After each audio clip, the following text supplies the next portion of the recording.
buenas tardes a todos. En primer lugar, quiero agradecer a los que han organizado esta reunión, que me parece muy interesante. Lo único que me queda es tratar de transmitirle algo de la experiencia que tengo como médico, como cirujano, neurocirujano, en un instituto de referencia que es el Instituto Nacional de Ciencias Neurológicas de aquí de Lima, ¿no? En el cual hacemos bastante actividad quirúrgica y neurológica específicamente, ¿no? En el transcurso de los años que tengo ahí laborando, trabajando allá en el instituto, he podido ver que existen seguidas una serie de enfermedades que en un inicio eran incurables, ¿no? Cuando comenzó el instituto era un hospicio de los incurables, era el sitio de la buena muerte. Por eso se llama la buena muerte la zona, ¿no? Estaba cerca al cementerio El Ángel, y lo único que se esperaba era darles una buena atención, una atención de calidad, porque estaba a cargo de las monjitas de San Vicente de Paúl, de las Hermanas de la Caridad, y bueno, pues sí, se hacía el trabajo. Pero conforme fue pasando el tiempo y la tecnología, se comenzó a ver de que muchas de esos pacientes que estaban postrados y en situaciones terminales eran pacientes neurológicos. Y es por eso que aparece pues la neurología en el año 1936-39 como hospital especializado en neurología. Y probablemente en ese tiempo muchos de esos pacientes pues comenzaron a diagnosticarse como insuficiencias cerebrales crónicas, hematomas, tumores cerebrales y una serie de enfermedades, ¿no? Que podían tener tratamiento quirúrgico, pero era un tratamiento quirúrgico ya porque ya la enfermedad estaba establecida, ¿no? Lo importante es evitar pues llegar a ese extremo, ¿no? Entonces ahora viene, siga por favor, el tema, ¿no? El tema que me dijeron que hable acerca de cómo prevenir. Una de las patologías que generalmente vemos ahí es los ataques cerebrales, que le llaman los infartos, los ACV, las hemorragias cerebrales, que tienen una serie de terminología a veces común, ¿no? Pero muchas de esas enfermedades, ¿no?, son productos pues también asociados pues a otros problemas crónicos. Entonces, un ataque cerebral o un problema de un ictus, ahora le llaman ictus, ¿no?, un shock, un desmayo, ¿no?, agudo, que puede llevar al paciente al coma inmediatamente, puede ser producido por un infarto cerebral, así como el infarto miocárdico. Hay un infarto cerebral que puede ser agudo y puede haber también una isquemia cerebral y una hemorragia cerebral. Y eso es el resultado, ¿no? Vemos el resultado, ¿no? Dijo el paciente que de repente estaba caminando de lo más bien y se desmaya y ya hizo su hemorragia. Y eso se ve continuamente en las emergencias, ¿no? Gente que no ha tenido ningún síntoma muchas veces, y otros que a veces les avisa pero no les presta atención. Entonces eso es el ataque cerebral, o el que puede ser la siguiente.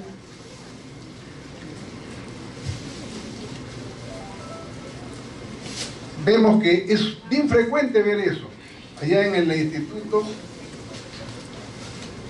el 30-50% de los pacientes que se internan son problemas vasculares cerebrales. O sea, no es insignificante, ¿no? Y muchos de ellos llegan pues por emergencia. La que sigue, entonces eso ya es un estado terminal, o sea, un cuadro evolutivo de una enfermedad pues ya que va a causar mucho trastorno a la persona como a la familia, ¿no? Porque va a traer una serie de problemas secundarios. La que sigue, y con una alta mortalidad. Entonces ustedes pueden ver ahí que tenemos nosotros, ya sea la isquemia o el infarto cerebral o la hemorragia, podemos hacer anticiparnos para prevenirlo, ¿no? Y para poder prevenir tenemos que a veces usar algunos elementos de diagnóstico, que es pues la clínica, siempre la clínica, el examen clínico y las preguntas que se le hace a las personas, los síntomas que pueden tener son de valiosa importancia para poder prender la luz y alertar de que posiblemente una persona pueda estar haciendo algún problema o que podría ser un problema isquémico en algún momento. Generalmente a veces son asintomáticos, tienen pocos síntomas. La que sigue.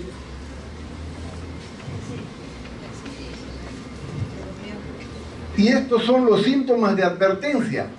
Esto es más o menos la introducción, porque son los síntomas de advertencia, ¿no?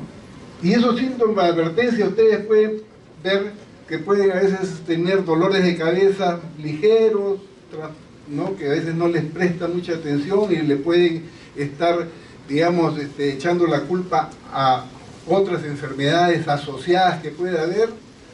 Pueden haber adormecimientos en la cara, en el brazo, a veces pérdidas de memoria, ausencias leves por segundos, que a veces lo puede pensar de que puede ser también por algunas otras enfermedades o algunas otras situaciones especiales, estrés o situaciones de trabajo, que puede ser de que no les preste atención, pero son síntomas que están avisando de que algo puede estar pasando.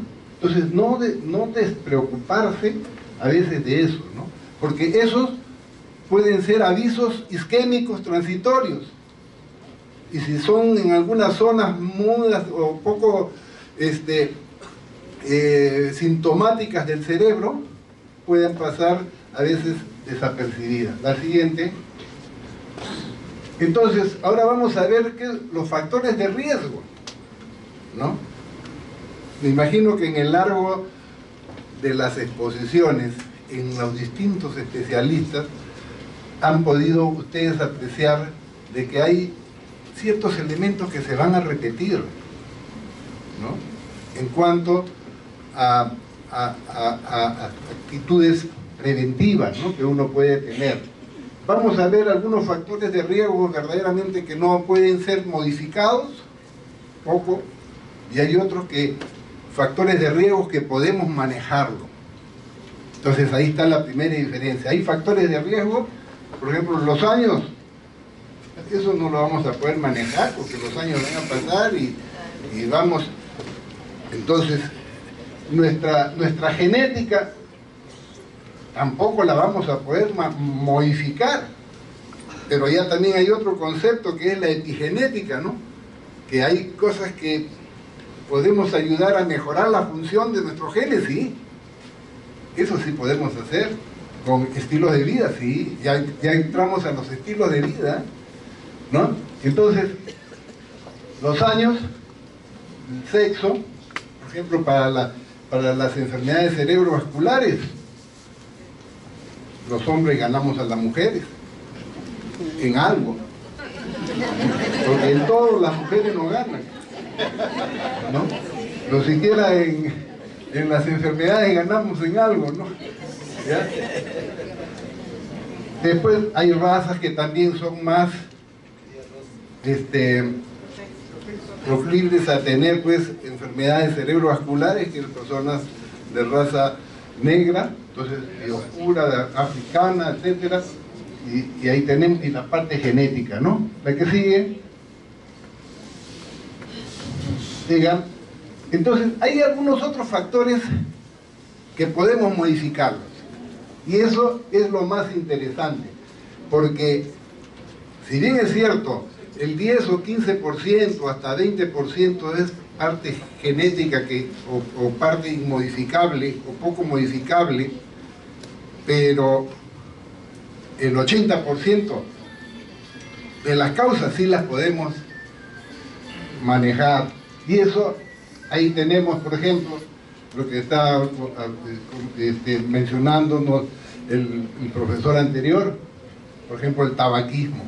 Y yo le digo por experiencia también, porque yo era un fumador de 4 cajetillas diarias, exagerando un poco, ¿no? ¿Ya?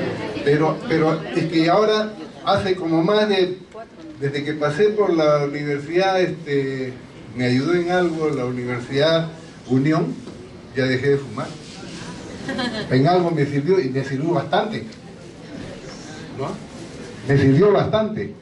Entonces, ¿por qué? Porque no solamente, mire, el tabaco no solamente es del cáncer, hace que existan daño en las arterias, dañan las arterias, la carótida, que es la principal arteria que lleva la sangre al cerebro, la daña, hace que aumente la presión, ¿no? Entonces, son factores que van a contribuir a que existan más accidentes cerebrovasculares, hemorrágicas, trombosis, aumenta la coagulación de la sangre, la trombosis. Entonces, es un factor que hay que exterminarlo completamente de alguna forma, ¿no? Consumo de alcohol, igualito, ya lo hemos mencionado, y la inactividad física, ¿no?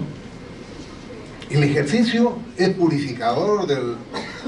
Yo lo considero que el ejercicio es un purificador del cuerpo humano. Es el oxigenador del cuerpo humano, ¿no? Y es el oxigenador del cerebro.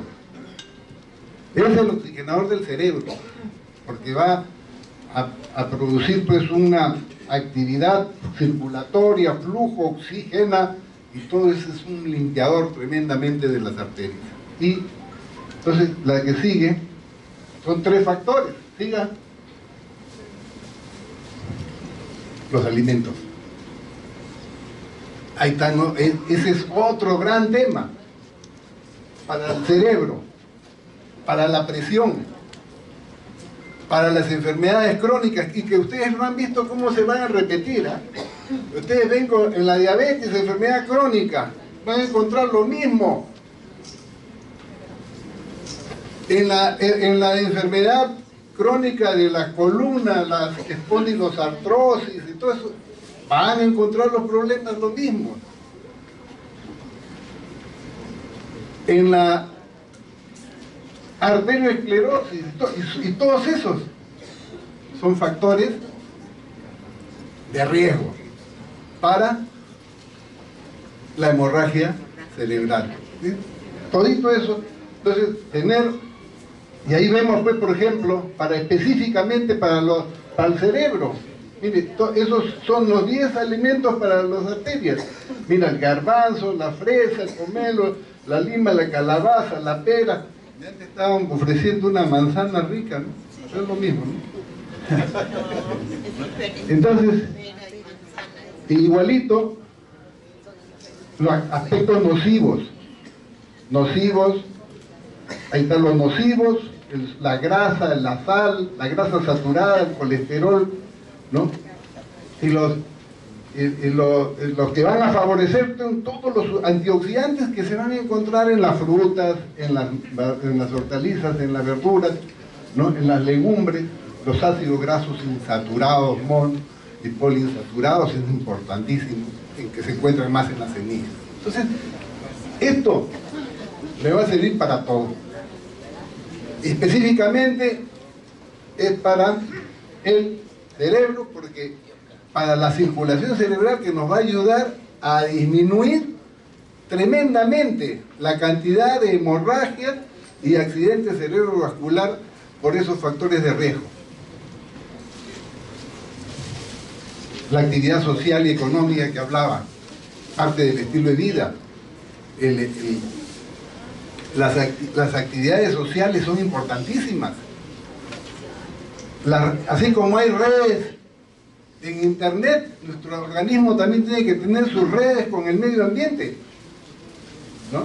Tenemos que estar buscando ahí tenemos que estar en buenas relaciones en la casa, con los hijos, con los primos, con los vecinos, con nuestros compañeros de trabajo, con nuestros amigos y con nuestros enemigos. También importante, hasta con nuestros enemigos. A veces es preferible estar en buenas relaciones con el enemigo que con el amigo, porque el amigo no te va a traicionar, el enemigo sí. Así que por ese lado tenemos que tratar de tener, y eso nos va a causar ¿qué? Bienestar, pues. Y parte del bienestar tiene que ver con el estar bien y ser feliz tiene que ver con la serotonina en el cerebro, que es química, neurotransmisor, ¿no? Es el neurotransmisor que nos hace sentir bien. La siguiente.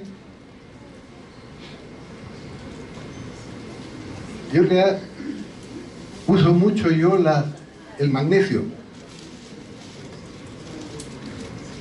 El magnesio lo he visto y hasta aún en cuidados intensivos. Para la presión, para los pacientes que están con TEC agudo, tremendo.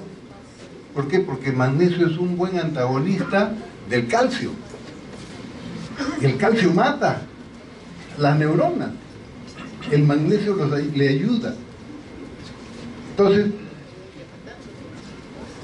otro concepto es las exotoxinas. Esas excitotoxinas, en la cual hay algunos aminoácidos, y esas excitotoxinas no solamente las puede generar el organismo, sino a veces vienen de fuera, con los famosos preservantes que están en algunos alimentos preparados, refinados, etcétera, que también han hablado antes el doctor, ¿no? A veces le ponen esas excitotoxinas, van a producir también alteraciones en el aspartato, ¿no? Y en algunos aminoácidos que van a dañar la circulación. Entonces, hay que tener cuidado con eso. Y el magnesio, ¿qué va a ayudar? Ahí, mira, ahí pueden ver, es un neuroprotector, como neuroprotector.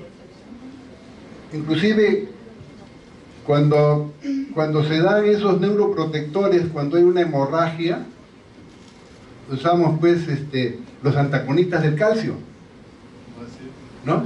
No usamos un producto que cuesta caro y le ponemos por la vena el antagonista de calcio. Para eso sirve el antagonista de calcio, para evitar la inundación de calcio en la neurona y evitar de que se siga muriendo la neurona. Y el magnesio ayuda en eso, ¿no? Porque lo bloquea, entra en competencia. Calcio con magnesio, el magnesio evita de que se destruya más neurona. Están destruidas, de repente están casi por morirse, pero evita de que sigan muriéndose y que termine deteriorándose y muriéndose esa neurona. El magnesio relaja, el calcio produce más espasmo. Igualito, mire, ahí el magnesio hace más daño, el calcio. El magnesio reduce el daño y mejora el déficit de las células que están dañadas. Le ayuda también.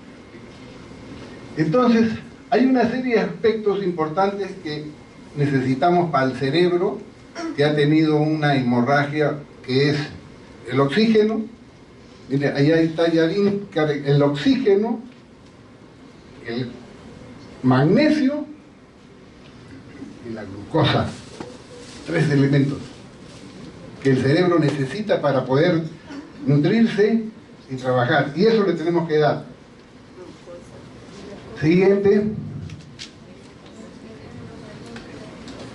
Vemos, por ejemplo, que otro problema es de la arteriosclerosis, ¿no? Las arterias que están engrosadas con depósitos de colesterol, ¿y eso producto de qué? De la alimentación. Igualito de la alimentación. Exceso,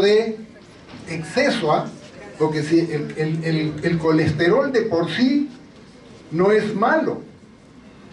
El colesterol va a ayudar gran parte de nuestro cerebro es de grasa y necesita la grasa nuestro organismo y nuestro cerebro, pero es la forma como se transporta el colesterol es lo que hace daño. Entonces hay que tener mucho cuidado en eso, ¿no? Entonces hay una grasa buena que dice que es un colesterol bueno, entre comillas, ¿no? Es por el transportador. El colesterol malo, que le dicen, es el colesterol de baja densidad, y el colesterol bueno es de alta densidad, y eso hay que tener cuidado, ¿no? Entonces el de baja densidad es el que hace que se pueda depositar en las arterias, se endurecen las arterias, se estrechan las arterias por la arteriosclerosis, y eso va a producir trastornos isquémicos, para facilitar que la arteria se pueda romper. La arteriosclerosis va a facilitar de que se produzcan émbolos, trombos, y esos trombos pueden llegar al cerebro y tapar la arteria del cerebro y producir los daños en las células del cerebro. Entonces, igualito ahí vemos que repetimos qué es lo que hace daño para la arteriosclerosis, igualito el tabaco, la alimentación inadecuada y una serie de alimentos ahí que son los mismos. Si comienza a analizar, unos son casi los mismos, se van repitiendo, ¿no? Entonces, y las vitaminas A, C y D. Bueno, la siguiente.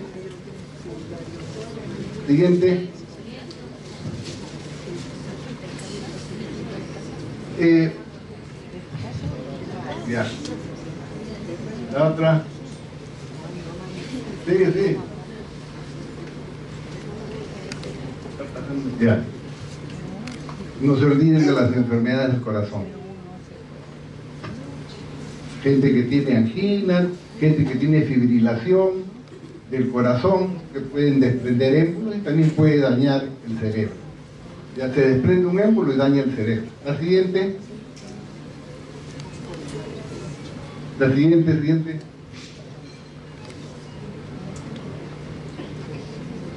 Y vemos que la diabetes, o otro factor de riesgo, la diabetes. El día de ayer estaba en una reunión, colegas médicos también, ¿no? Que supuestamente a veces nos cuidamos, pero a veces somos los más descuidados, ¿no? A veces somos los más descuidados. Entonces, no le prestamos atención a la sed. Y decía, pues, estudiar un médico que tenía un poco más de sed, y decía, pero ¿por qué no estoy cambiando? Se hace un examen de glucosa y lo tenía hace varios meses y se encuentra que es diabetes, ¿no? Entonces, la hipertensión también es silenciosa, traicionera. La hipertensión es traicionera y silenciosa muchas veces, ¿no? Ahí tenemos también, y si vemos nosotros abajo, casi los mismos factores en cuanto a la alimentación y que se van a repetir, ¿no? Como factores, diabetes, hipertensión, que se pueden controlar, y ojo que la diabetes daña las arterias de todo el organismo, hace periféricas y da daño a los nervios, la polineuropatía. Entonces, la siguiente. ¿Sigue? Ya. Entonces, a nosotros tenemos ahí algunos factores que podemos repetir ahí y como un resumen, ¿no? El exceso de peso, la obesidad daña. La gente que tiene más peso es más propensa a tener accidentes cerebrovasculares. Y el sedentarismo. Mire, están arriba de la mano y eso tenemos que acostumbrar, esa es parte del estilo de vida. Y ahora se ve hasta de los niñitos, está todo el día, están ahí con la televisión, están con ¿no? Entonces ya no salen a corretear, poco salen a corretear. Entonces hay que tener cuidado con eso. Después abajo tenemos la hipertensión, la diabetes y la enfermedad cerebrovascular.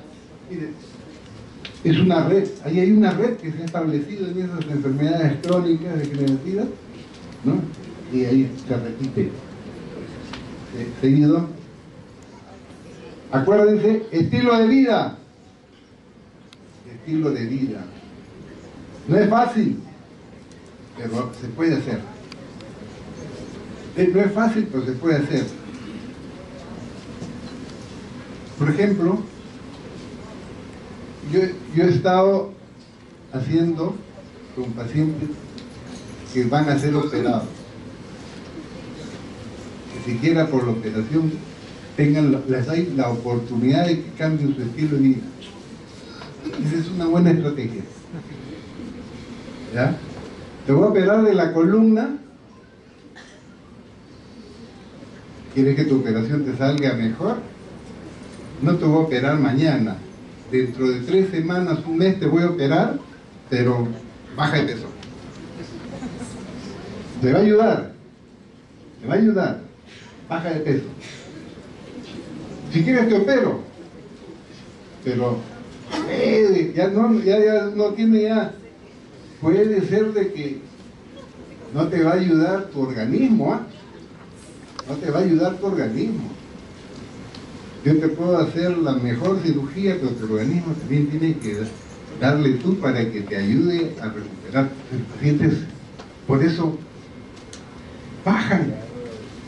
Llega el mes, dice, doctor, ya no me duele la columna, ya vamos a pero. Ya me pierdo el paciente. Ya, no van a hacerte. A veces pasa eso, pues. No, dice, ya me dolía, he bajado de peso, ya el disco ya está mejor, ya no, entonces, la hernia sigue ahí, ¿no? Pero se sintió mejor. Entonces, eso pasa. Ahora, igualito ahí,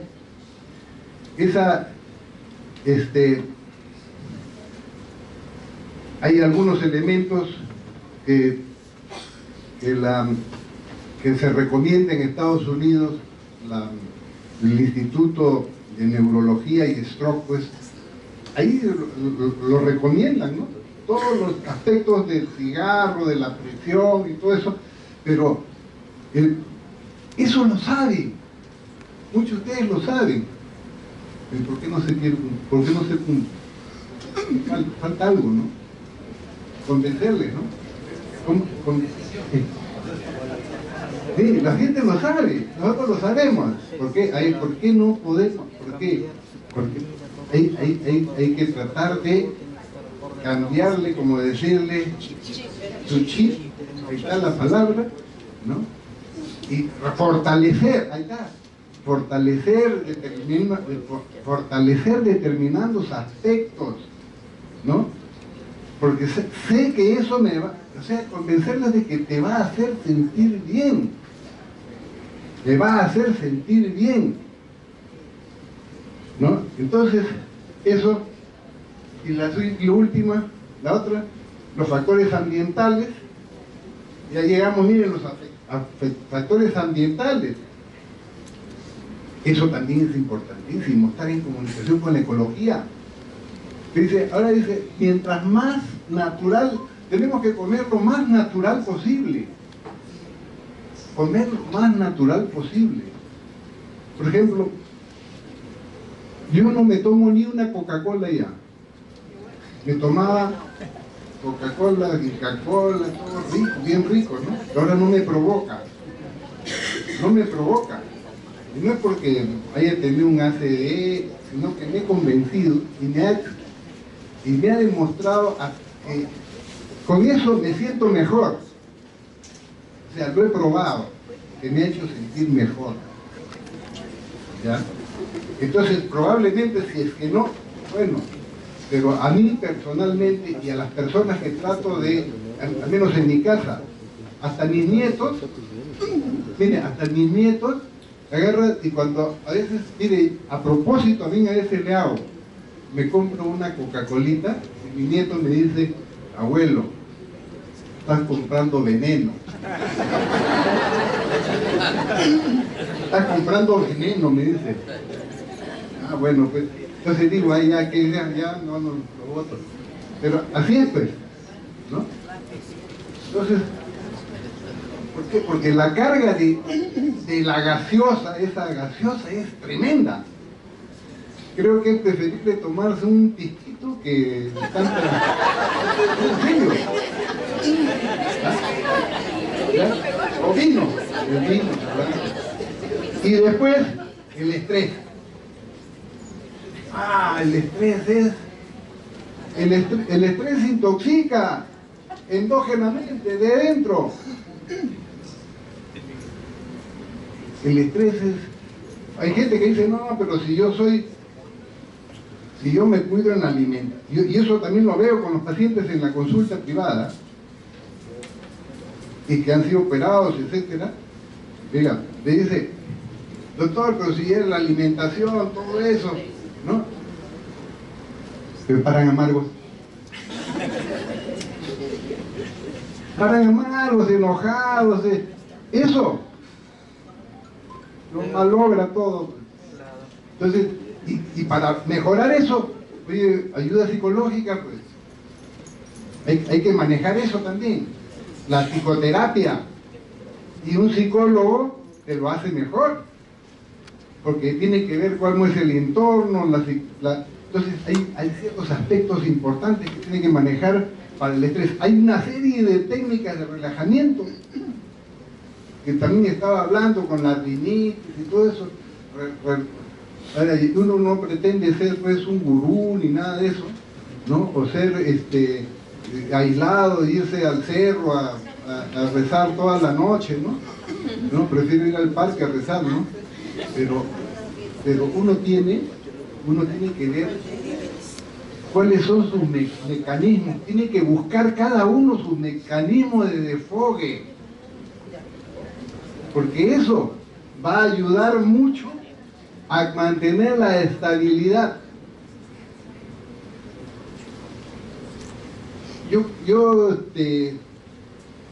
La alcalinidad de los tejidos, a eso quiero llegar, ¿no? La medicina alcalina, que también es otro campo muy interesante, pero hay que tener mucho cuidado, porque a veces se exagera y se va a un extremo.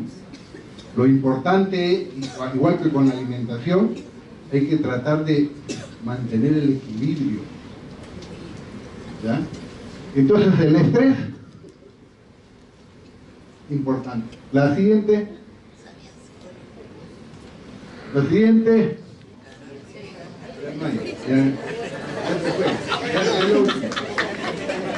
Entonces, esos factores son importantísimos y creo de que estoy convencido de que cada uno de nosotros, a cualquier edad, mire, a eso tampoco. A veces se dice, no, doctor, pero yo a veces veo pacientes de más de 50, 80, 70 años, ¿no? Dicen, no, ya para qué, ¿no? Dicen, no. Se puede cambiar, porque se puede hacer sentir mejor. Y yo conozco gente que tiene más de 90 años y que tiene una actividad increíble. Increíble. Y siempre he visto algo repetido en esas personas, ¿ah? Hacen actividad diaria, caminata, diario caminata, se alimentan bien, como les he dicho, son personas tranquilas, no se aman, parecen un poco indiferentes, evitan el estrés se evita porque ya han llegado a controlar eso, ¿no? Y otra cualidad que tienen esas personas es saben distraerse. Persona mayor que se aísla y se queda en su casa, no vale. Tienen que salir a dar la vuelta, a buscarse gente, salir de paseo en el parque, conversar, comunicarse. Esa gente mayor, así, más de 90 años, viven felices. ¿Y sabe qué? Y comienzan a querer aprender algo más. Se dedican a pintar. Esos clubes de seguro social me parece que son increíbles. Y hay grupos que funcionan excelentemente. Bueno, eso es más o menos algo que les quería transmitir. Ojalá que en algo coincidamos, ¿no? Muchas gracias.